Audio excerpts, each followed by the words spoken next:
Kajian Kitab.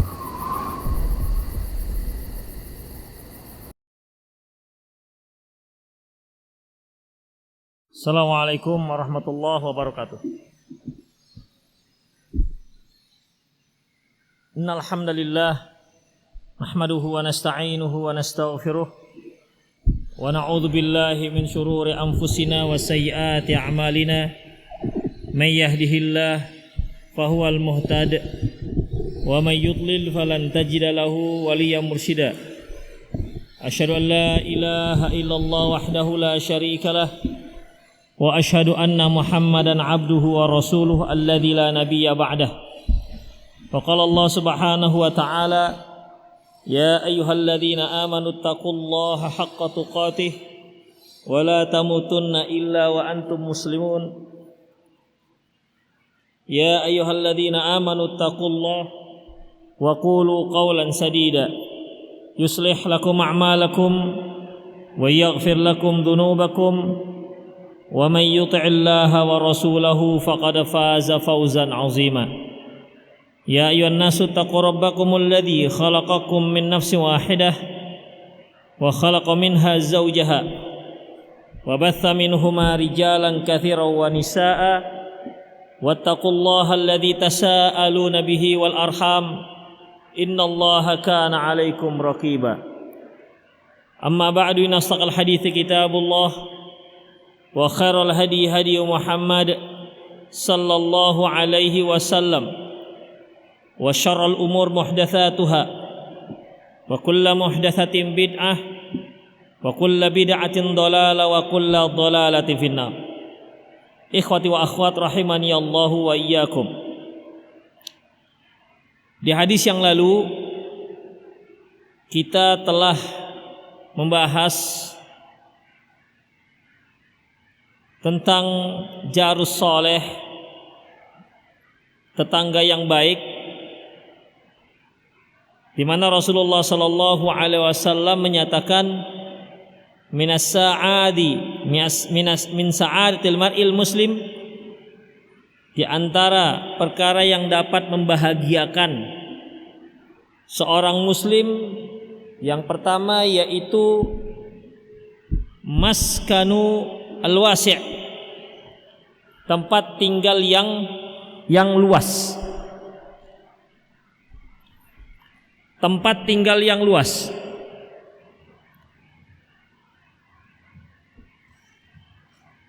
Ini telah kita jelaskan bahwasanya dengan tempat tinggal yang luas kita bisa lebih menjaga aurat kaum wanita yang menjadi tanggung jawab kita, sehingga orang-orang yang baik yang melintas ataupun yang datang sebagai tamu tidak melihat aurat keluarga kita. Atau dengan adanya rumah yang luas kita bisa memisahkan antara anak laki-laki dengan anak perempuan. Kemudian wal jarus soleh, yaitu tetangga yang soleh, tetangga yang baik, tetangga yang mendukung kita untuk meraih ridho Allah Subhanahu wa ta'ala, yang melakukan amar ma'ruf nahi mungkar. Ketika dia melihat dari kita ada kemungkaran, dia datang untuk memberikannya nasihat. Dan dia juga mengajak kita untuk melakukan kema'rufan, kebaikan-kebaikan. Wal markabul hani, dan kendaraan yang bagus. Ini yang telah kita bahas di kajian yang lalu.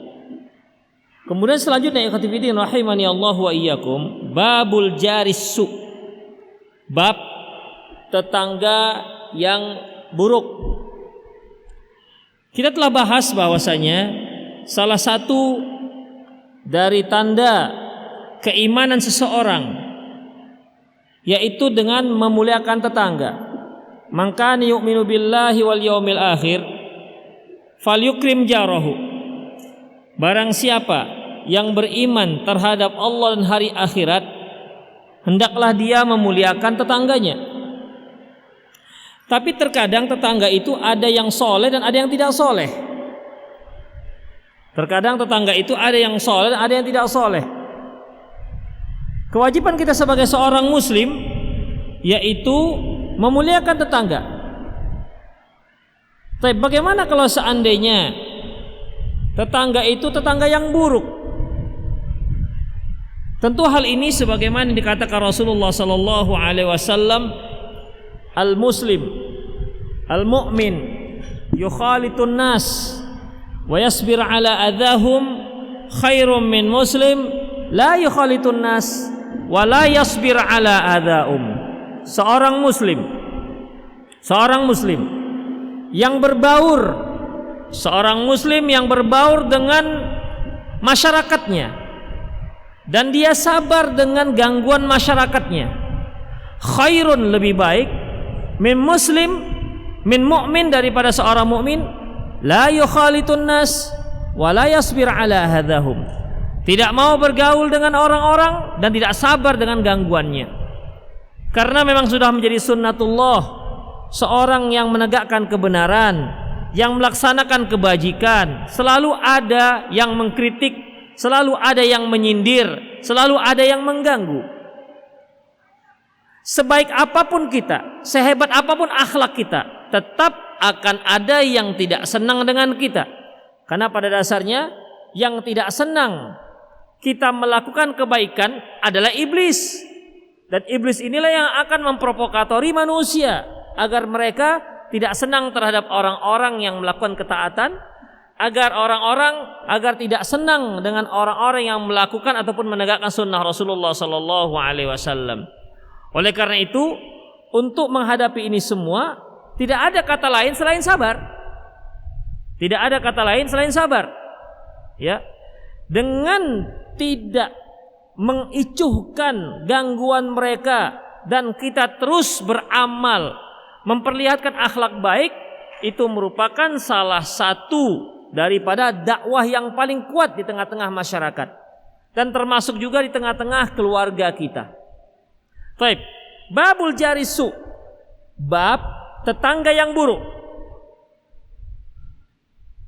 Qala Abu Abdullah, berkata Abu Abdullah Imam Al-Bukhari, an Abi Hurairah radhiyallahu an, dari Abi Hurairah radhiyallahu anhu qol, dia berkata, kana min du'ain Nabi sallallahu alaihi wasallam, di antara doa Nabi sallallahu alaihi wasallam, Allahumma, ya Allah, inni a'udzubika min jari su'i fi daril maqam. Ya Allah, aku berlindung kepadamu dari tetangga yang buruk di kampung makom. Nanti akan kita bahas apa itu kampung makom. Fa inna jarad dunya yatahawwal, karena tetangga dunia akan berpindah. Apa yang dimaksud dengan doa Rasulullah sallallahu alaihi wasallam ini? Ikhwatifiddin, di sini Rasulullah sallallahu alaihi wasallam mohon perlindungan kepada Allah dari tetangga yang buruk. Dari tetangga yang buruk. Oleh karena itu ikhwatifiddin, kalau antum mau beli rumah, mau beli kaplingan tanah, perhatikan siapa sebelah kiri, sebelah kanan, depan dan belakang. Jangan asal murah. Ya, jangan asal murah. Karena hal itu juga berpengaruh terhadap kita dan keluarga kita. Makanya orang Arab mengatakan al-jar qoblad dar. Perhatikan tetangga sebelum kamu memilih rumah untuk tempat tinggal. Demikian juga ketika menyewa rumah, perhatikan siapa tetangganya. Jangan sampai tetangganya orang-orang fasik. Apalagi kalau tetangganya tetangga yang nggak punya adab atau wanita-wanita yang tak tahu malu. Ini akan mengganggu kita, ikhwatiddin. Terutama para laki-laki. Kalau seandainya tetangganya itu depannya hanya pakai celana pendek, duduk-duduk di depan terasnya, kita di depan rumahnya. Jalan melenggak-lenggok dengan pakaian yang sangat seksi. Yang namanya mata ya akan tertuju kepada dia. Sekali, dua kali, tiga kali. Apa yang akan terjadi, Khofiddin? Ya. Atau misalnya di tetangganya itu ada yang suka bertengkar setiap hari. Tentunya ini akan berdampak buruk terhadap anak-anak kita. Oleh karena itu, Khofiddin, perhatikan sebelum mencari tempat tinggal. Perhatikan sebelum mencari tempat tinggal. Karena pada prinsipnya, man kana yu'minu billahi wal yaumil akhir falyukrim jarahu. Barang siapa yang beriman terhadap Allah dan hari akhirat, dia muliakan tetangganya. Tapi tak semua tetangga pula Khofiddin yang baik. Banyak juga tetangga-tetangga yang buruk. Makanya Rasulullah sallallahu alaihi wasallam memohon pada Allah, Allahumma inni a'udzubika min jari su. Ya Allah, aku berlindung kepadamu dari tetangga yang buruk. Karena kalau sudah tetangga Khofiddin, dia tidak 1-2 hari bersama kita. Ya, apalagi dia sudah bertempat tinggal di sana, beli rumah di sana. Kita juga beli rumah di sebelahnya. Berarti kita akan bersama dia bukan hanya sebulan 2 bulan, bisa bertahun-tahun. Apakah kita bisa bertahan untuk menepis semua keburukan-keburukannya? Apakah kita bisa bersabar dengan gangguan-gangguannya? Ini juga harus kita perhitungkan, Khofiddin. Apakah kalau dia buruk kita bisa bertahan untuk menepis keburukannya, jangan sampai menular kepada kita? Atau kita tak terpengaruh, istri kita istri tak terpengaruh, anak kita gimana? Apakah kita bisa meyakinkan bahwasanya mereka tak akan terpengaruh? Lah, setahun tak terpengaruh, 2 tahun, 3 tahun, 4 tahun, 5 tahun. Makanya Rasulullah doa dengan doa seperti ini, karena ini penting sekali. Ya, ini sangat penting sekali. Allahumma inni a'udzubika min su'il jar. Ya Allah, Allahumma inni a'udzubika min jaris su. Ya Allah, aku berlindung kepadamu dari tetangga yang buruk. Fi daril maqam. Di kampung maqam. Daril maqam, Khofiddin, ada 2 makna. Itu.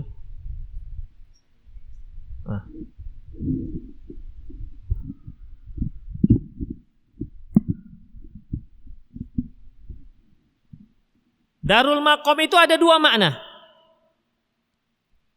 Darul Maqam, kampung maqam, maksudnya yang mukim, tempat kita tinggal. Karena seorang itu hanya 2 status dia dalam terkait dengan domisilinya. Dia musafir atau dia mukim. Ya. Dia musafir atau dia mukim. Kalau dia musafir, selama statusnya masih seorang musafir, maka semua hukum-hukum safar boleh dia gunakan. Kalau dia sudah mukim, seluruh hukum safar tidak boleh dia lakukan, karena dia sudah mukim. Jadi manusia itu hanya 2, mukim atau musafir. Tengah-tengah nggak ada. Ya, tengah-tengah nggak ada. Apabila dia sebagai orang yang musafir, memang tidak mukim, berapapun lamanya dia safar, maka hukum musafir tetap padanya. Berapa lama pun dia bersafar, maka hukum musafir tetap berlaku untuk dirinya. Darul Maqam, tempat mukim. Bagaimana maksudnya, Khofiddin? Berlindung kepada tetangga, berlindung kepada Allah dari tetangga yang buruk di tempat kita berdomisili. Seperti yang kita katakan tadi, alamat kita di satu tempat, atau kita sudah beli rumah, atau kita sudah menyewa rumah. Udah, tetangga kita tetangga buruk. Sebagaimana saya katakan tadi, yang namanya tetangga, tempat kita mukim, tempat tinggal kita, tetangga kita persis. Ya, kalau dia tetangga-tetangga yang buruk, maka itu akan sangat mengganggu. Ini makna pertama. Tetangga tempat kita bermukim, darul maqam. Tetangga tempat kita bermukim. Kalau tetangga tempat kita safar, nggak ada masalah. Kita musafir sehari 2 hari pulang. Ya. Kita bermusafir sehari 2 hari 3 hari pulang. Intinya kita nggak menetap di sana. Tetapi kalau kita menetap di satu tempat dan tetangga kita buruk, ini merupakan musibah yang luar biasa. Sampai Rasulullah SAW minta pada Allah untuk berlindung dari tetangga yang seperti ini. Ya. Arti yang kedua, yang dikatakan darul maqam adalah kampung akhirat. Darul maqam adalah kampung akhirat. Kampung akhirat itu hanya ada 2. Surga dan neraka. Saya ulangi. Makna kedua yaitu darul maqam yang dimaksud adalah kampung akhirat. Dan kampung akhirat itu hanya ada 2. Kalau enggak surga dan atau dia tuh neraka. Saya tanya pada antum. Di mana kalau yang namanya darul maqam itu kampung akhirat, kalau dia enggak surga dan neraka, maka di manakah ada tetangga yang buruk? Di kampung akhirat, surga apa neraka? Di neraka. Ya. Di neraka. Ya Allah, aku berlindung kepadamu dari tetangga yang buruk di kampung akhirat. Berarti neraka. Karena kalau kita masuk surga, gak ada kampung yang buruk. Apa tetangga yang buruk di dalam surga? Semuanya tetangga-tetangga yang baik. Berarti yang dimaksud dengan tetangga yang buruk untuk kampung akhirat di neraka. Maksudnya ayat ini adalah, ya Allah, aku berlindung darimu dari masuk neraka. Itu maksudnya. Karena gak akan mungkin seorang itu minta perlindungan dari teman tetangga yang buruk di dalam neraka kecuali dia masuk neraka. Karena dia masuk neraka lah makanya dia punya tetangga buruk. Kalau dia masuk surga tidak akan mendapatkan tetangga yang buruk. Itu maksudnya ikhwatiddin. Jadi secara implisit maknanya, ya Allah, aku berlindung padamu dari api neraka. Karena kalau seorang sudah masuk neraka, otomatis tetangga-tetangganya nggak ada yang baik, semuanya buruk. Kenapa? Karena orang-orang yang diazab, yang sedang diazab oleh Allah Subhanahu wa taala. Itulah yang dimaksud hadis. Jadi ada 2 makna darul maqam di sini. Yang pertama, tetangga buruk di tempat kita tinggal, ini menunjukkan bahwasanya berhati-hati mencari tempat tinggal. Ya, berhati-hati mencari tempat tinggal. Kalau hadis yang sebelumnya kita diingatkan oleh Rasulullah, salah satu yang dapat membuat kita tuh senang yaitu rumah yang luas. Berarti kalau antum mencari rumah, cari yang luas, jangan minimalis. Kalau sanggup maksudnya. Ya. Kalau sanggup, nggak perlu banyak pernak-pernik profil segala macam, peta segi 4, kotak sabun nggak ada masalah, yang penting luas. Gitu dia ikhwatiddin, yang penting luas, nggak perlu ada ini ada pagarnya aja banyak kali putaran-putarannya. Ada yang kita lihat seperti itu masalahnya ikhwatiddin. Tiangnya, masya Allah, tiangnya ini bisa buat setengah rumah kita, tiangnya aja. Saking terlalu banyak pernak-perniknya. Demikian. Yang terpenting seorang muslim rumahnya luas. Tidak mewah, luas. Itu dia. Berarti kalau untuk daerah Medan ini ya di pinggir-pinggir lah baru dapat. Kalau dia punya uang cukup, boleh di tengah-tengah kota Medan. Yang penting luasnya. Kemudian ditata agar orang tidak mudah melihat ke dalam. Sering kita lihat ikhwatiddin, tata ruang itu, kalau kita masuk ruang tamu, semua nampak sampai ke dapur. Kamarnya nampak, dapurnya nampak, semua nampak. Jangan seperti ini. Sehingga kalau anak gadis kita, istri kita keluar, gak berani. Kenapa? Karena kalau dia keluar kamar, terlihat dari ruang tamu.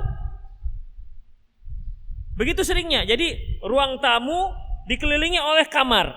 Jadi setiap kamar kalau keluar kamar harus melalui ruang tamu yang luas. ini keliru. Tata seperti ini memang sih gak keren.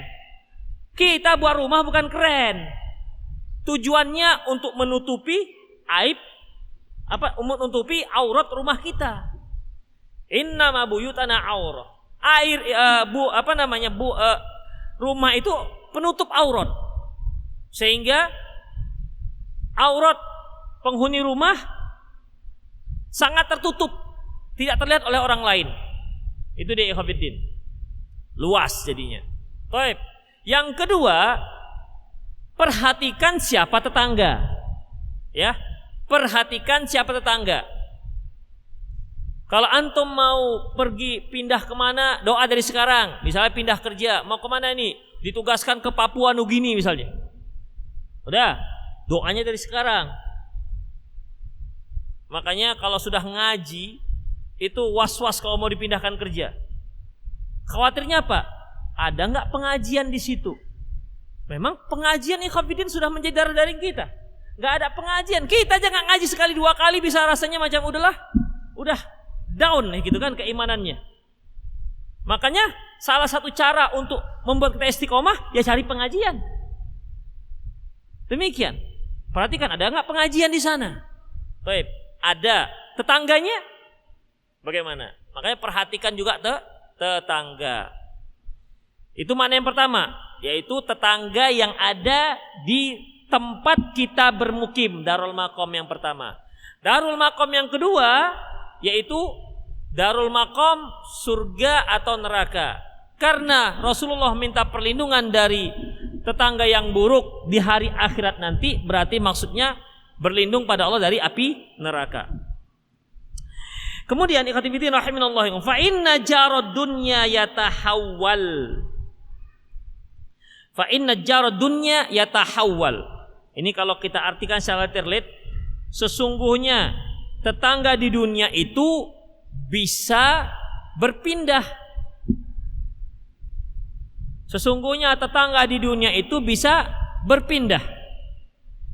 Ini sedikit agak kurang nyambung dengan kalimat sebelumnya. Ya Allah, aku berlindung kepadamu. Kita ambil satu makna lah ya. Makna makom yaitu mukim, kampung mukim. Yang mana pertama? Ya Allah, aku berlindung kepadamu dari tetangga yang buruk di tempat aku tinggal. Karena sesungguhnya kampung dunia itu akan berlalu. Ini dua kalimat sepertinya nggak sinkron. Kalau seandainya kalimat ini, ya Allah, lindungilah aku dari tetangga yang buruk di tempat aku mukim. Karena tetangga yang mukim itu lama bersertaku, kan gitu seharusnya. Tapi ini malah di akhir kalimat, ya Allah, lindungilah aku dari tetangga yang buruk di tempat aku mukim. Karena tetangga yang buruk di dunia akan pindah. Loh, terus kenapa minta perlindungan? Kalau toh dia akan pindah. Paham maksudnya ya? Ya kalau nggak paham ya apa boleh buat lah. Saya aja ini bacanya ulang-ulang. Ini hadis pendek ini ulang apalah maksudnya Allah. Baca sana baca sini. Ya. Kok ini nggak sinkron gitu? Saya ulangi. Seolah tidak sinkronnya. Perhatikan ya. Kita ambil makna yang pertama. Apa tadi? Kampung mukim, tempat kita mukim. Ya Allah, aku berlindung kepadamu dari tetangga yang buruk di tempat aku mukim. Karena tetangga yang buruk di dunia itu akan pindah. Seharusnya kalimat berikutnya, karena sesungguhnya tetangga yang buruk itu gak pindah-pindah, kan gitu seharusnya. Iya kan? Jadi kita gak tahan ini, kan gitu. Sehingga kita minta perlindungan dari Allah kepada Allah Subhanahu wa taala dari tetangga yang seperti ini. Kalau seandainya tetangga di dunia itu pindah, ya kita nggak perlu lagi minta perlindungan karena toh nanti sebentar lagi dia pergi. Gitu. Makanya dalam hadis yang diriwayatkan oleh Imam Nasai, demikian juga Imam Hakim dan diriwayatkan juga oleh Ibnu Abi Syaibah, ada beberapa riwayat lafaz. Yang pertama yaitu lafaznya fa inna jarul badiyah yatahawwal ang. Sesungguhnya tetangga yang badiah itu artinya orang Badui, yatahawal, dia akan pindah-pindah. Ikhwafiddin, kalau orang Badui itu hidupnya nomaden. Orang Badui hidupnya nomaden. Dia menggiring untanya, menggiring kambingnya, ternaknya. Kemana ada rumput, ke sana mereka pergi. Ada rumput di sanalah mereka buat kemahnya. Makanya kalau mereka mau kencing dalam kemah. Itulah sebabnya makanya ketika Arab Badui datang ke Madinah, masuk ke Masjid Nabawi, kencing di dalam masjid. Karena memang mereka biasa kencing dalam kemahnya. Namanya juga mereka pindah-pindah. Mungkin 2 hari, ya kan? Udah kencing di sudut kemah, karena kan pasir. Ya, pasir. Toh nanti 3 hari lagi mereka pindah. Demikian ikhwatiddin. Jadi biasa mereka buang kecil di dalam kemahnya. Itulah orang Badui, hidupnya nomaden, berpindah-pindah. Jadi kalau kalimatnya ini itu lebih sinkron. Ya Allah, aku berlindung kepadamu dari tetangga yang buruk yang mukim. Ya Allah, aku berlindung kepadamu dari tetangga buruk yang mukim. Yang mukim berarti enggak pindah-pindah. Karena ya Allah, kalau dia Badui, dia akan pindah. Begitu. Kalau Badui dia akan pindah. Tapi kalau mukim, enggak pindah-pindah. Kecuali kalau digusur. Begitu ikhwatiddin. Jadi cocok dia dengan kalimat ini. Jadi kalimat yang disebutkan oleh Imam Nasai, Imam Hakim, Imam Ibnu Abi Syaibah, kalimatnya bukan fa inna jarad dunya, bukan fa inna jarad dunya, tetapi fa inna jarul badiyah yatahawwal. Sesungguhnya kalau saya punya tetangga orang Badui, dia nanti akan pindah. Tapi kalau tetangga saya mukim, tempat tinggalnya memang di situ, tak pindah-pindah dan dia buruk, itu menjadi buat kita cilaka jadinya. Itu menjadi sebuah musibah. Seandainya dia tidak tetap, akan masalah, nggak ada masalah. Tinggal tunggu saja kapan dia pindah. Tinggal tunggu kapan dia pindah. Atau kita yang pindah-pindahnya. Misalnya nih, kita seorang yang hidup pindah-pindah. Ya mungkin pada suatu saat ada tetangga sama-sama pindah, suatu saat berdekatan. Ya, kalau ini nggak ada masalah. Seburuk apapun dia nggak ada masalah. Kenapa? Karena kalau kita nggak cocok kita dengan dia, buruk dia, akhlaknya buruk, toh nanti kita akan pindah, dia juga akan pindah. Kemudian dalam hadis yang lain yang disebutkan juga dengan riwayat fa inna jaral musafir idza syaa ayyazal zayala, idza syaa ayyuzayila zayala. Karena kalau tetangganya orang musafir, jika dia akan pergi, mau pergi ya pergi. Begitu. Namanya juga musafir. Orang musafir berarti suatu saat dia akan meninggalkan tempatnya. Cepat atau lambat, tapi umumnya cepat.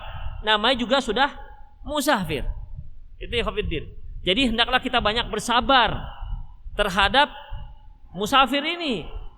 Karena toh nanti dia akan pindah, sama dengan orang Arab Badui.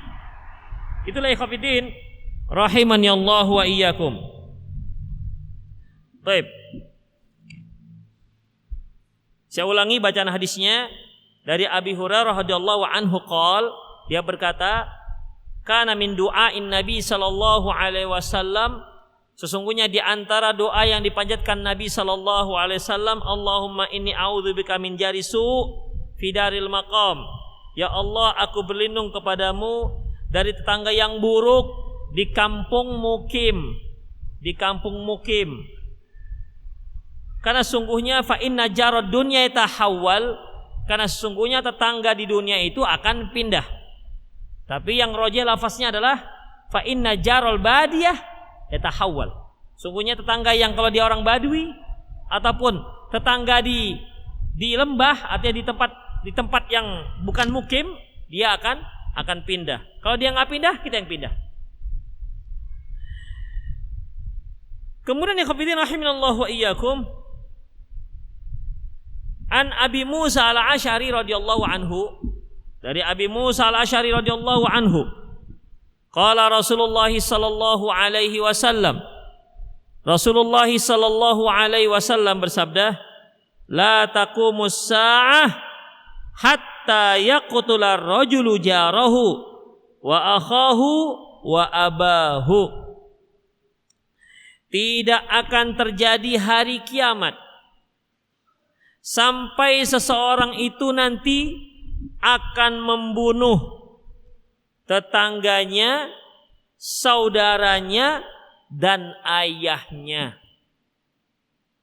Ini menunjukkan bahwasanya nanti mendekat hari kiamat, kondisi manusia semakin buruk, akhlak semakin buruk, agama semakin hilang. Hudzaifah ibnul Yaman pernah menyebutkan bahwasanya nanti mendekat hari kiamat, orang-orang kaum muslimin tidak lagi mengerti Islam. Yang dia tahu hanyalah kalimat la ilaha illallah. Itu pun yang mereka dengar dari kakek-kakek mereka. Mereka tidak tahu lagi sholat, tidak tahu lagi zakat. Berarti pada saat itu, kalau ada orang yang sholat dikatakan sesat. Kau sholat, aliran sesat. Kenapa? Agama sudah tidak ada, tipis. Mereka hanya tahu kalimat la ilaha illallah, sekedar diucapkan. Itu pun yang mereka dengar-dengar dari kakek-kakek mereka. Yang lain sudah tidak ada. Sementara ikhwatiddin, kebaikan manusia itu sangat erat hubungan dengan ilmu agama dia. Semakin jauh dia dari agamanya, maka akan semakin buruk manusia tersebut. Makanya kalau kita lihat bagaimana orang-orang kafir, buruk sekali akhlaknya, hampir tidak bisa dibedakan dengan hewan. Gak ada aturan. Ya, nanti di hari akhirat, mendekati kiamat, mereka ternyata tidak punya agama lagi. Islam sudah padam. Yang tahu hanya kalimat la ilaha illallah. Menunjukkan bahwasanya sangat buruk kondisi umat manusia pada saat itu. Sampai dalam hadis disebutkan, sampai seorang itu membunuh tetangganya, membunuh saudaranya, dan membunuh ayahnya. Ya, kita tidak tahu untuk kepentingan dunia.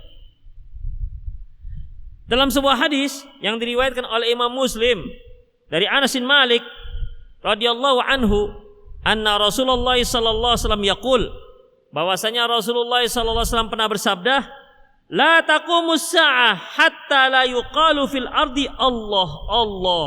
Rawahu Muslim. Tidak akan terjadi hari kiamat hingga nanti tidak akan ada lagi yang mengatakan, tidak ada lagi yang dikatakan di muka bumi kalimat Allah, Allah. Jadi Allah pun tak disebutkan lagi. Berarti ini setelah kalimat la ilaha illallah tadi. Kalau yang hadis Hudzaifah bin Yaman masih ada menyebutkan kalimat la ilaha illallah. Setelah itu Allah pun tak disebutkan lagi. Kalau ada yang mengatakan Allah, apa itu Allah? Apa itu Allah? Gak tahu mereka apa itu Allah. Nah, kalau sudah seperti itu akan dekat, sudah sangat dekat yang namanya hari kiamat. Dalam hadis yang diriwayatkan oleh Imam Ahmad dari Abdullah bin Mas'ud radhiyallahu anhu, qala, dia berkata, sami'tu Rasulullah sallallahu alaihi wasallam yaqul, aku pernah mendengar Rasulullah SAW bersabda, inna min syirarin nas man tudrikuhu sa'ah wa hum ahya. Sesungguhnya generasi manusia yang paling buruk di muka bumi adalah mereka yang menyaksikan terjadinya hari kiamat. Berarti nampak ikhwatiddin, ya, berarti nampak bahwasanya semakin mendekat ke hari kiamat, manusia-manusia akan semakin buruk akhlaknya. Ya, terutama mereka yang langsung menyaksikan hari kiamat. Ya, mereka yang langsung menyaksikan hari kiamat. Rasulullah katakan, min syirarin nas, bahwasanya manusia yang terburuk. Berarti tidak ada yang lebih buruk dibandingkan mereka. Oh, gimana dengan umat Nabi Isa, umat kaum muslimin yang dipimpin Nabi Isa nanti di hari kiamat, sebelum hari kiamat? Ikhwafiddin, kita perhatikan. Muncul Dajjal kan? Pertama Imam Mahdi muncul. Kemudian muncul Dajjal. Dajjal diperangi oleh Imam Mahdi. Yang bersama Imam Mahdi adalah Nabi Isa alaihissalam. Ketika dia mencium aroma Nabi Isa, maka Dajjal pun lari. Karena kalau dia bertahan di sana, dia akan cair bagaikan garam.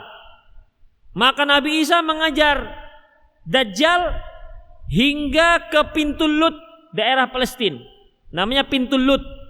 Disitulah Dajjal dibunuh oleh Nabi Isa alaihissalam. Setelah itu kondisi manusia aman. Sudah, kondisi manusia aman. Keluarlah Ya'juj dan Ma'juj. Muncul Ya'juj dan Ma'juj. Wahum fi kulli hadabi yansilun. Muncul mereka dari berbagai macam arah. Dan jumlah mereka sangat banyak. Jumlah mereka sangat banyak. Apabila mereka melintasi satu danau dan diminum oleh mereka, maka rombongan belakang akan mengatakan, loh dulu kan di sini ada danau, kok sudah kering? Diminum oleh orang bagian depan mereka. Saking ramainya mereka minum tuh danau, habis kering. Sehingga orang yang belakang gak kedapatan, gak kebahagiaan. Diperangi seluruhnya. Nabi Isa dan orang-orang mukmin tidak sanggup melawan Ya'juj dan Ma'juj. Mereka pergi ke atas gunung. Udah. Hingga satu hari Allah Subhanahu wa taala kirimkan ulat yang akan membunuh Ya'juj dan Ma'juj. Sehingga punahlah Ya'juj dan Ma'juj. Saat itu Nabi Isa alaihissalam mengutus seorang yang pemberani. Coba kamu lihat ke bawah, apa yang terjadi? Maka salah seorang yang pemberani dalam kaum muslimin turun dari pegunungan dan menyaksikan ternyata tidak ada sejengkal bumi pun kecuali di situ ada mayat Ya'juj dan Ma'juj. Lantas Ikhwafiddin,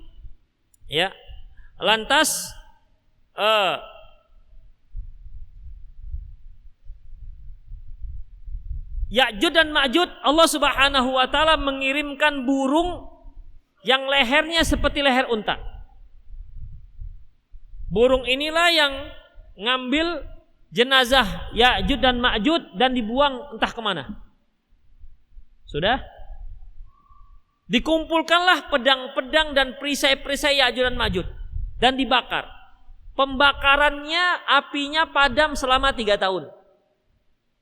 Itu pembakarannya aja, berapa banyak itu? Sudah selesai Ya'juj dan Ma'juj, tinggallah Nabi Isa dan kaum mukminin, dan sisanya orang-orang yang lain. Kemudian Allah Subhanahu wa taala mengirimkan angin yang akan merenggut nyawa orang-orang mukmin. Setelah itu tersisalah orang-orang yang terburuk di muka bumi. Berarti ikhwafidin Allahu a'lam bissawab, selain pengikut Nabi Isa, selain pasukan kaum muslimin yang dipimpin oleh Nabi Isa, ada manusia-manusia yang lain kita nggak tahu di mana. Karena orang mukmin pada waktu itu, akan meninggal. Ketika angin itu akan bertiup, ketika angin bertiup meninggal seluruhnya. Kalau seandainya itulah manusia terakhir, berarti manusia terakhir itu orang yang terbaik. Kenapa? Karena yang pengikut kaum mukminin bersama Nabi Isa. Jadi Allahu a'lam bissawab, selain mereka ada manusia-manusia yang lain yang tidak ada lagi keimanan atas mereka. Begitulah ikhwafid Allahu a'lam bissawab. Mereka inilah yang menyaksikan langsung terjadinya hari kiamat. Baik, kita lanjutkan. Ya. Jadi Rasulullah SAW mengatakan, inna min syirarin nasi man tudrikuhu sa'ah wa hum ahya. Sesungguhnya seburuk-buruk manusia adalah manusia terburuk, generasi terburuk, yaitu mereka yang menyaksikan hari kiamat. Man tudrikuhu sa'ah wa hum ahya. Man tudrikuhu sa'ah wa hum ahya, yaitu mereka yang menyaksikan hari kiamat di saat itu mereka masih hidup. Ini menunjukkan fihi anna sa'ata la taqumu illa ala madahiril fasad wal ma'asi. Ini menunjukkan bahwasanya kiamat gak akan terjadi kecuali di saat kemaksiatan dan kerusakan sudah sangat merajalela. Itulah ikhwatiddin rahimani Allah wa iyyakum. Kemudian babun la yu'dhi jarahu, bab tidak boleh seseorang itu mengganggu tetangganya. Ini akan kita bahas di kajian yang akan datang. Ya, demikian ikhwatiddin rahimani Allah wa iyyakum. Aqulu qouli hadza wa astaghfirullah li wa lakum wa lisal muslimin innahu wal ghafurur rahim. Bagi antum yang bertanya silakan memakai kertas atau kirimkan di pesan singkat 0895 6113 27778 0895 6113 6113 27778. Sebelum itu ini ada 4 buku. Sebutkan faedah-faedah yang telah kita jelaskan di hadis doa Rasulullah, Allahumma inni a'udzubika min jari su' fi daril maqam fa inna jarad dunya yatahawwal. 1 faedah, 1 buku. Dia sebutkan 2 buku. Dia sebutkan 3 buku. Sebutkan 4, 4-4-nya aku kasihkan dia. Tunjuk tangan. Yuk. Yang pertama bisa dapat 4. Tapi kalau yang kedua kalau udah dapat 1 nggak bisa. Yuk.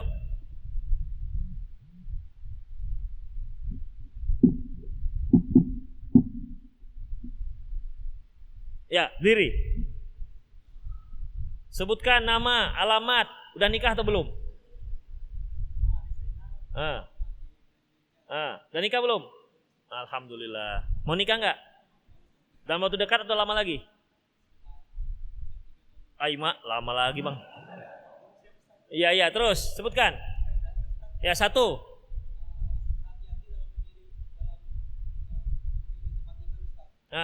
Karena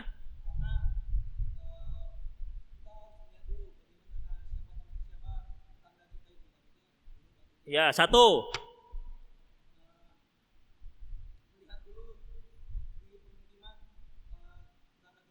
Apa beda yang tadi itu juganya? Sebutkan makna hadis apalah pokoknya yang kita sebutkan tadi. Ya Allah, ngerah dia. Masih ada 3 lagi. Ayo. Kan banyak apa arti makna makom segala macam banyak tadi. Apa makna fa inna jar dunya tahawwal? Yuk. Ya, diri. Nama, alamat. Rizky Fajar. Ya. Dah. Selain yang disebutkan ya, Enggak boleh diulang. Memilih tempat mukim yang baik supaya keluarga kita terhindar dari tetangga bakal menyesatkan. Itulah tadi tuh udah, termasuk lo itu. Itu tadi maksudnya. Satu. Masa itu? Ya Allah, setengah jam loh saya menjelaskan itu. Masa cuma satu intinya. Yuk, satu. Beda mukim. Ya iyalah bang, masa beda? Masa nggak beda mukim musafar? Maksudnya gini, tetangga mukim musafar itu gimana coba bedanya coba? Kita bersafar, tetangga itu tidak akan memisahkan kita karena kita hanya beberapa hari tinggal di situ. Ya. Tapi ketika kita mukim, kita harus berhati-hati memilih tetangga karena dia bisa memisahkan keluarga kita, anak kita. Mungkin nggak di waktu yang cepat, tapi lama-kelamaan bakal memisahkan. Iya. Ada yang kedua?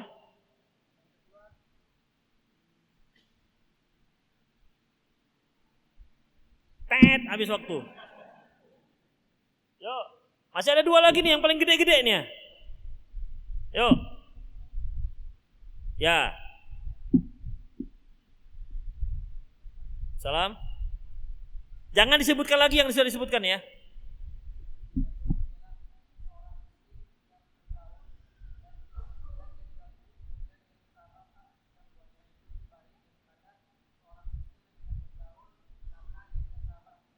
Itu lain ceritanya. Itu nggak termasuk poin hadis, itu penjelasan aja.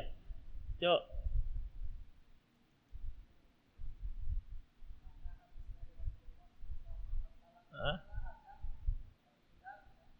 Sudah, tadi sudah disebutkan. Sudah disebutkan tadi. Makna hadis terserah, makna itu hadis itu apa maksudnya, yuk. Duduk, Anda belum beruntung. Mas, ya. Mikir sedikit. Ya. Waalaikumsalam warahmatullahi wabarakatuh. Muhammad Lubis. Mau nikah enggak? Lagi lama lagi ya, kecil ya terus. Saya akan menjelaskan makna makom. Ya, makna makom kenapa?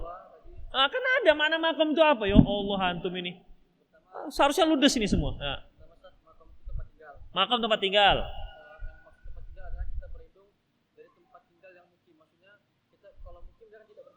Iya. Kecuali kalau misalnya tetangga kita kayak Arab Badui kan mungkin. Iya, masya Allah. Satu. Buang air kecil di dalam kemah, dalam masjid. Iya. Kalau tetangga kita Arab Badui dia pindah-pindah maka nggak apa-apa. Iya. Kalau tetangga kita mukim maka kita bercontoh. Satu. Nah, yang kedua tentang kampung makom adalah di akhirat. Iya. Surga dan neraka. Nah. Maksudnya gini, kalau misalnya kita beriman untuk tetangga buruk itu cuma hanya ada di neraka. Kalau di surga. Masya Allah, jazakumullah khairan. Kenapa nggak dari awal? Antum bisa ngambil dua tadi.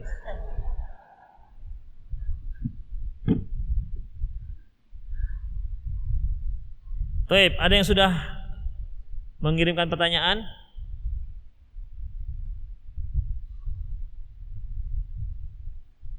Baik, sudah ada.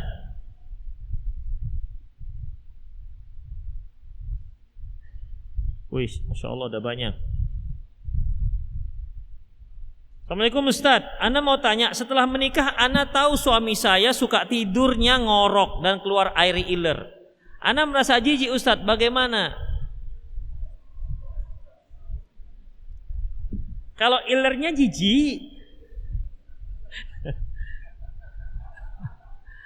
parah nih akhwat nih. Perhatikan nih Khofiddin. Ya, kalau seorang tidur ngorok, umumnya orang yang ngorok itu nggak tahu kalau dia ngorok. Jangan-jangan anti juga ngorok. Ya. Orang ngorok itu bukan keinginan dia. Ya, itu bukan keinginan dia. Kalau dia mau, dia ingin kalau bisa tidurnya itu nggak ngorok. Bahkan kalau bisa tidurnya senyum gini. Kalau bisa. Tapi kan orang tidur kan nggak ngerti apakah dia ngorok atau nggak ngorok. Ya. Jadi harus dimaklumi. Iler juga, apa ada di antara kita yang suka ilernya keluar ketika dia nggak tahu, ketika dia tahu, iler saya keluar gitu. Umumnya iler itu keluar di saat kita nggak sadar. Misalnya nih, antum ngaji, ngantuk, tertunduk, kemudian jatuh begitu. Kan kalau kita tahu, rupanya tengok kiri, biasanya kan kiri kanan. Untung nggak ada yang lihat. Kan gitu kan? Tandanya kita malu. Jadi suami anti itu sebenarnya malu kalau dia tahu. Tapi kan dia nggak tahu. Jadi maafkan dia. Ketika anti tahu ilernya keluar, ambil tisu dilap. Masya Allah bang, ileran. Dilap. Demikian. Ya. Itu ikhwatiddin rahimani Allah wa iyyakum. Jadi itu bukan alasan untuk membenci. Itu bukan keinginan dia, itu bukan kesengajaan. Kecuali dia sengaja. Ya, dia sengaja. Berarti kalau ada suami yang tidurnya sengaja diorok-orokkan dan tidurnya sengaja diiler-ilerkan, berarti memang kurang waras tuh suami. Itu dia. Jadi ikhwatiddin para ukhti fillah, ya, maafkan dia, itu bukan keinginan dia. Itu bukan keinginan dia. Jadi tidak layak sesuatu yang anti benci yang alasannya tidak di luar kesanggupan orang tersebut. Itu kan di luar kesanggupan orang. Demikian. Terkadang kita, antum itu tidurnya ngorok. Dia akhirnya buka rahasia juga. Antum juga ngorok sebenarnya. Itu nggak sadar. Itu dia. Makanya ikhwatiddin, sesuatu yang di luar kendali kita, tidak bisa kita membenci sesuatu atau sesuatu yang di luar kendali dia. Itu di luar kesengajaan dia. Demikian. Jadi anti tidak boleh membencinya. Ya, tidak boleh membencinya. Ustadz, tapi ngoroknya kuat Ustadz. Kan ada kalau antum mau pergi naik pesawat itu ada gabus. Gabus itu bisa untuk masukkan tuping. Udah. Atau ada karet kalau untuk mau berenang itu masuk telinga. Nah, begitu ikhwatiddin. Itu dia. Kalau memang merasa tidak bisa tidur gara-gara ngorok. Tapi biasanya orang itu sekali, 2 kali, 3 kali lama-lama terbiasa. Ya. Lama-lama terbiasa. Seperti orang yang tidur di pabrik yang sedang bekerja. Keribut. Orang yang tidur rumahnya di samping rel kereta api. Itu kan setiap 1 jam, setengah jam, kereta api kan gak ada yang silent. Mana ada yang kereta api. Tapi kenapa orang-orang yang tempat tinggal di pinggir rel kereta api itu bisa tidur nyenyak? Orang-orang yang tinggalnya dekat bandara, seperti di Polonia dulu, nggak ada suara pesawat itu yang merdu tuh nggak ada. Semua suara pesawat itu mengganggu. Tapi tetangga yang sekian, radius berapa kilometer, apa memang tak bisa tidur semua? Itu di belakangnya itu ada komplek mewah, dikelilingi komplek mewah. Kok bisa tidur? Ya sudah, berarti itu tinggal ala bisa karena biasa. Jadi bersabarlah anti dengan kondisi suami anti sampai anti terbiasa dengan kondisinya. Karena itu merupakan perkara yang di luar kendali suami anti. Kalaupun anti lihat ada ilernya, ya sudah dilapkan. Namanya suami sendiri kan, dilap. Kalau nggak anti yang lap, siapa lagi? Bau Ustadz, ambil tisu basah. Tuh. Anti hanya punya tisu kering, ambil tisu kering, basahkan di keran. Begitu, ya. Jadi ini alasan yang tidak layak untuk membenci sang suami. Ustadz, adakah amalan khusus atau doa agar ana bisa menikah dengan akhwat yang bercadar? Berdoa saja, ya Allah nikahkan aku dengan akhwat yang bercadar, selesai. Ya, nggak usah pakai bahasa Arab, bahasa Indonesia aja. Ya, minta antum awali dengan salawat kepada Allah, kepada Rasulullah SAW. Setelah salawat kemudian puji Allah Subhanahu Wa Taala. Kemudian apa? Minta, ya Allah, berilah aku anugerah rezeki seorang akhwat yang bercadar. Begitu, ya. Jadi tidak harus pakai bahasa Arab. Berarti kan yang dimaksudnya ini, ya dia kepingin wanita yang bercadar. Dan wanita tak bercadar itu kan nggak apa-apa. Karena cadar itu hukumnya sunnah. Ya, hukumnya sunnah. Antum yang sudah dapat istri tapi tak bercadar, ya sudah, ajarkan dia bagaimana cara pakai cadar. Dek, nggak usah diperintah. Seperti memerintahkan atasan kepada bawah, dek, kau pakai cadar, aku tepukkan kau. Jangan. Ya. Kasih hadiah atau puji, Masya Allah dek, adik ini kalau pakai cadar, wih ini seperti orang Arab dek kulengok. Wah. Kenapa bang? Iya, kita pakai cadar nggak nampak hidung yang pesek itu jadi macam ketutup cadar dia misalnya. Kasih pujian. Abang lebih suka loh kalau adik nggak pakai cadar. Kenapa bang? Masalahnya dirimu tuh dek terlalu menawan dek di mata. Begitu. Jadi yang abang inginkan hanya abang lah yang melihatnya, jangan ada orang lain yang melihatnya. Gitu. Ya, rayu dia ikhwatiddin. Kalau nggak antum yang merayu istri, siapa lagi yang merayu istri antum? Mau dirayu tetangga? Demikian, bujuk dia. Wanita itu lebih suka dibujuk ketimbang diperintah. Padahal bujuk itu juga isinya perintah. Ya kan? Bujuk itu isinya perintah. Misalnya nih, kita ingin duduk di sini satu tempat. Kita ingin istri kita pindah. Dek, kalau adik pindah ke sana itu sepertinya lebih bagus loh, Dek. Begitu. Dengan bahasa, Dek, kau pindah ke sana. Pindah kok, cepat, pindah. Begitu. Demikian ikhwan, itulah kaum wanita. Lebih suka dibujuk, lebih suka dirayu ketimbang diperintah. Jadi tinggal kita gunakan bahasa yang terbaik untuk mereka. Itu dia. Jadi bagi yang ingin istri yang bercadar, udah doa dari sekarang, ya Allah berikanlah aku seorang calon istri yang bercadar.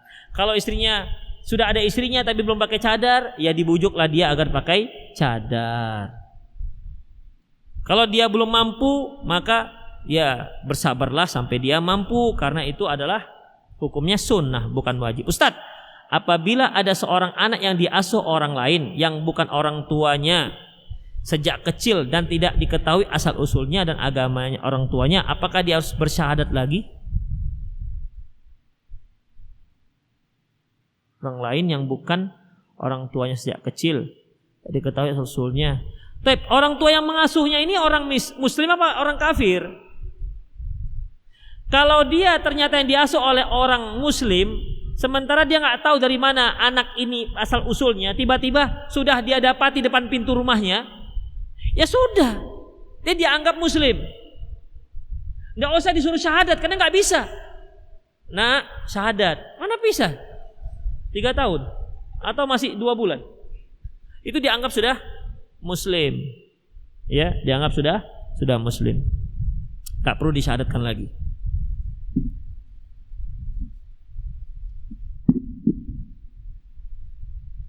Bagaimana cara membuka waktu, menentukan waktu sholat pada dukhon terjadi, saat dukhon terjadi? Bagaimana cara menentukan waktu sholat pada saat dukhon terjadi? Apa dukhon ini? Rokok, dukhon itu asap.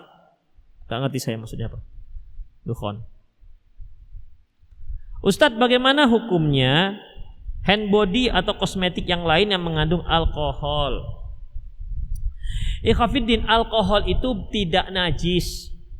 Ya, alkohol itu tidak najis. Ada yang mengatakan najis dikarenakan dia disamakan dengan khamr. Kenapa? Karena khamr itu najis. Thayyib. Apakah khamr itu najis? Khamr juga enggak najis. Allah Subhanahu wa taala mengatakan, ya ayyuhalladzina amanu innamal khamru wal maisir wal ansab wal azlam rijsum min amal syaitan. Wahai orang beriman, sesungguhnya khamar, innal khamru wal maisir, judi, wal ansab dan undi nasib, wal azlam dan berhala, rijsun, najis, min amali syaitan, termasuk perbuatan setan. Kira-kira ada enggak perbuatan itu yang najis? Kalau kita katakan, perbuatanmu itu najis loh. Maksudnya apa? Bendanya atau perbuatannya? Yang namanya perbuatan itu bukan kata benda. Berarti yang dimaksud perbuatannya buruk. Rijsun, najis, termasuk perbuatan setan. Ya. Kalau dikatakan perbuatan setan, dikatakan najis, maksudnya perbuatan buruk, bukan bendanya yang buruk. Seperti khamar, judi, judi. Seorang main judi dengan kartu. Apakah kartunya najis? Kartunya najis enggak? Enggak. Apakah maksudnya kartunya itu najis hakiki yang apabila terkena kita harus dicuci seperti kita terkena kencing? Tep, antum sholat, ternyata di kantong masih ada kartu togel yang ada 2 huruf, 2 angka. Sah nggak sholatnya? Sah. Kenapa? Ini najis, bukan kertasnya yang najis, bukan judi yang najis, tapi perbuatannya najis. Kalau itu najis berarti antum tak boleh bawa itu masuk kantong dan sholatnya batal. Kenapa? Nggak boleh kita sholat dalam keadaan ada najis. Berarti khamar tidak najis. Yang rojeh khamar bukan najis. Kalau mereka mengkiaskan khamar itu dengan alkohol dengan khamar aja nggak najis, apalagi alkohol. Dan juga alkohol bukan khamar. Kalau seandainya alkohol itu khamar, Rasulullah katakan kullu muskirin qaliluhu wa kathiru haram. Semua yang memabukkan sedikit banyak haram. Ya. Khamar itu sedikit banyak haram. Ada yang pakai tetes mata, diambil tetesan, ditetes ke lisannya, 1 tetes tua. Apa hukumnya? Haram. Ya. Atau 3 ceret. Haram. Kenapa? Dia minuman mabukkan. Itu namanya khamar. Baik. Kalau dia alkohol dikatakan khamar, antum tak boleh makan tape. Karena tape ada alkohol. Alkohol itu kan ada 2, ada etanol, metanol. Udah. Setiap makanan yang ada proses fermentasinya pasti ada alkoholnya. Yogurt itu merupakan susu yang dibasikan. Tempoyak adalah durian yang dibasikan, diasamkan. Demikian ikhwatiddin. Tape, piem, tahu piem? Hah? Piem. Piem itu tape. Kalau ada orang Sunda bilang piem. Dia ubi tapi sudah jadi tape. Demikian ikhwatiddin. Kalau kita mau buat pizza, kita buat adonan, itu nggak bisa langsung dimasukkan ke dalam tungkunya, dalam loyangnya, nggak bisa. Dibiarkan dulu sampai dia berfermentasi, kembang, baru bisa dibuat pizzanya. Demikian. Ketika dia berfermentasi dan kembang, itu sudah ada nilai alkoholnya walaupun sedikit.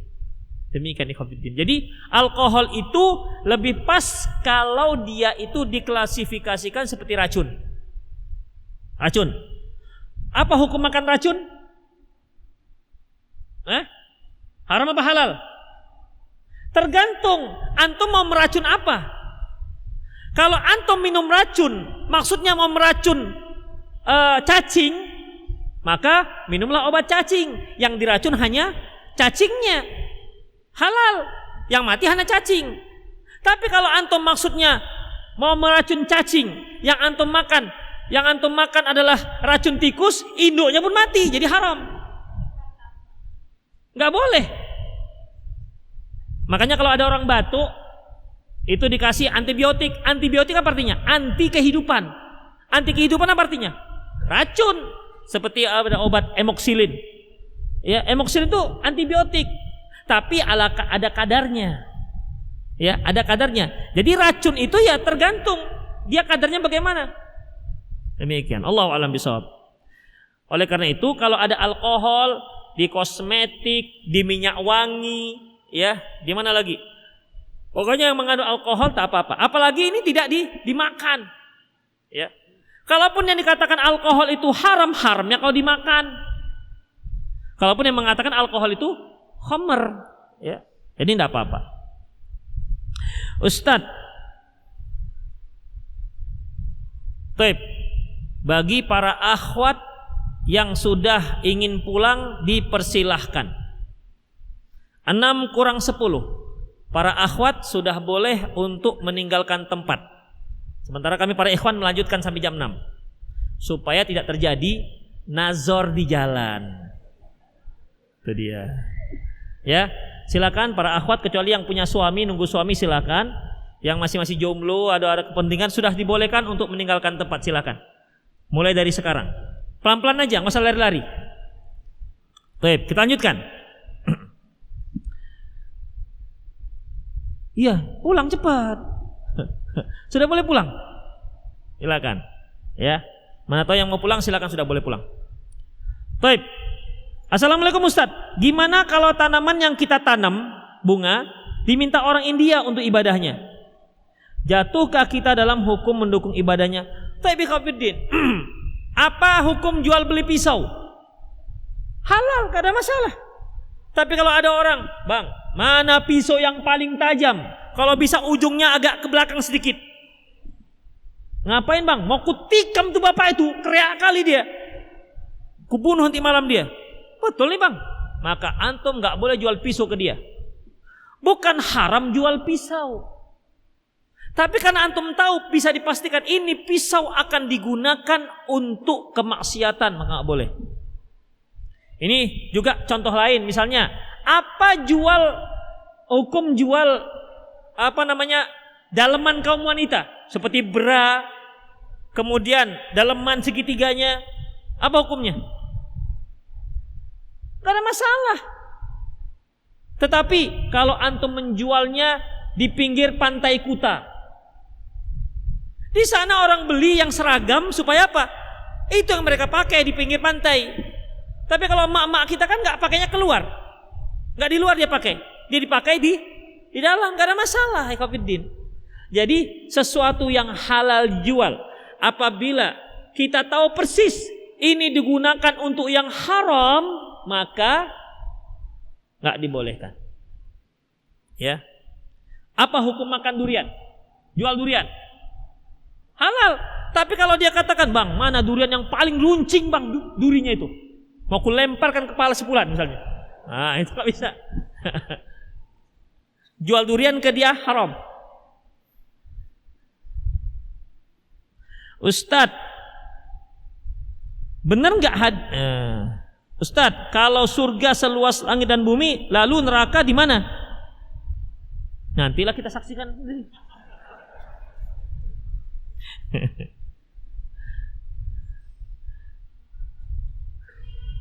Di saat kita sedang bekerja, apakah dosa apabila kita melamar di tempat kerjaan lain? Tergantung akadnya. Apa akad yang dibuat sepakati antara antum dengan perusahaan tersebut? Ya, apa akadnya? Kalau nggak mengganggu akad tersebut, nggak ada masalah. Tapi kalau di akad yang itu disebutkan, apabila Anda menerima di perusahaan kami, maka Anda tidak dibenarkan melamar ke perusahaan lain. Oke, tanda tangan. Berarti nggak boleh. Jadi tergantung apa akad MOU antara antum dan perusahaan tersebut. Kalau nggak ada diatur itu, maka hukum asalnya boleh. Ya. Kalau tidak ada diatur itu, maka hukum asalnya boleh. Selama tidak mengganggu MOU dengan perusahaan tempat antum kerja, maka itu semua dibolehkan. Ustadz, salah satu makbulnya doa adalah ketika sujud. Apakah hukum berdoa dengan menggunakan bahasa Indonesia ketika sujud? Ini masalah khilafiyah di kalangan para ulama, ikhwatiddin. Karena Rasulullah mengatakan memang sungguhnya posisi seorang hamba yang paling dekat dengan Allah adalah di saat dia sujud. Kemudian beliau katakan, "Fada Allah masya'a." Silakan dia berdoa kepada Allah sekendak dia yang mana. Faqaminun ayustajabulah. Karena kemungkinan besar akan makbul, diterima oleh Allah. Taib. Dari sini ada yang menyebutkan terserah mau doa apa saja. Mazhab yang lain mengatakan nggak boleh. Dia harus memilih, dia berdoa apa saja, tapi doa-doa yang sudah ada riwayatnya dari Rasulullah Sallallahu Alaihi Wasallam. Mengapa demikian? Karena ada seorang sahabat di saat dia ada teman sebelahnya bersin, mengucapkan alhamdulillah, dia jawab lagi sholat, yarhamukallah. Lantas para sahabat negur dia. Rasulullah menyatakan, inna hadhis shalah, ini salat, la taslu syai' min kalamin nas, tidak bisa dimasukkan sedikit pun dari ucapan manusia. Ya, tidak boleh. Innama hiya qiraatul Quran, Innama hiya at-tasbih wa takbir wa qiraatul Qur'an. Sesungguhnya salat itu ada tasbih, ada takbir dan bacaan Al-Qur'an. Berarti selain itu enggak boleh. Gimana Ustaz kalau bahasa Arab? Memangnya Muawiyah bin Hakam yang mengatakan yarhamukallah itu bahasa apa? Kalau enggak bahasa Arab. Ya. Jadi pakailah doa-doa yang sudah ada riwayat dari Rasulullah yang disebutkan beliau ketika sujud, itu lebih aman, dan saya lebih tenang dengan pendapat ini ketimbang doa yang terserah pakai bahasa apapun. Mengapa demikian ikhwatiddin? Karena untuk doa yang terserah ataupun doa mutlak kita bisa lakukan di mana yang tempat lain. Ya. Antara adzan dan qomat bisa. Ya. Itu akan lebih tenang. Allahu a'lam bissawab. Ustadz, apakah mengorek kuping atau ngupil dapat membatalkan wudu? Korek kuping, ngupil apakah membatalkan wudu? Tidak ada dasarnya. Perhatikan ikhwatiddin, seluruh perkara, seluruh perbuatan tidak membatalkan wudu kecuali jika ada dalil menyatakan batal. Ingat itu. Ini hukum asal. Antum boleh melakukan apa saja setelah wudu.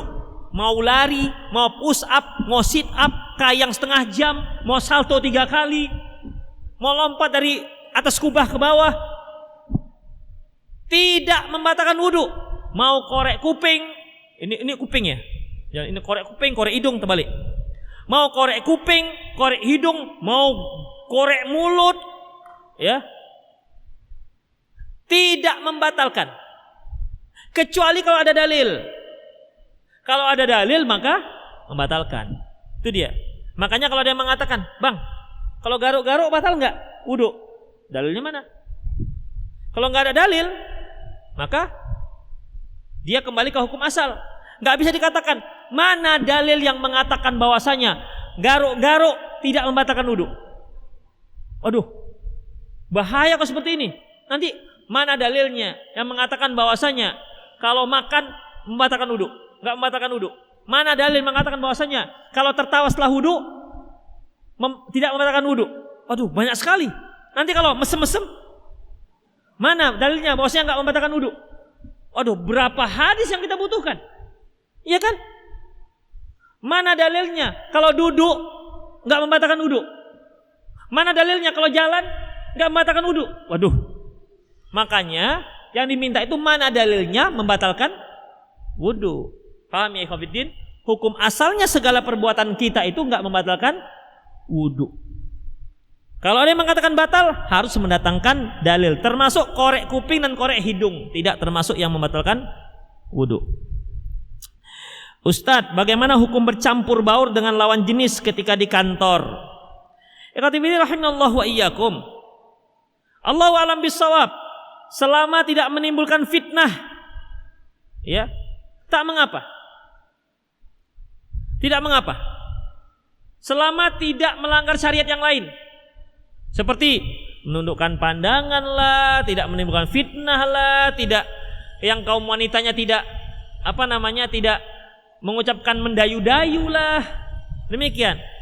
Ikhwatiddin, ingat enggak ketika Rasulullah sallallahu alaihi wasallam kedatangan para sahabat? Di situ ada Aisyah radhiyallahu anha. Di situ ada Aisyah radhiyallahu anha. Kemudian ada si istri beliau yang mengirim kue, kemudian disenggol oleh Aisyah sampai pecah piringnya. Itu Aisyah di mana? Bersama Rasulullah, bersama para sahabat, atau dia di ruangan lain? Di depan sahabat.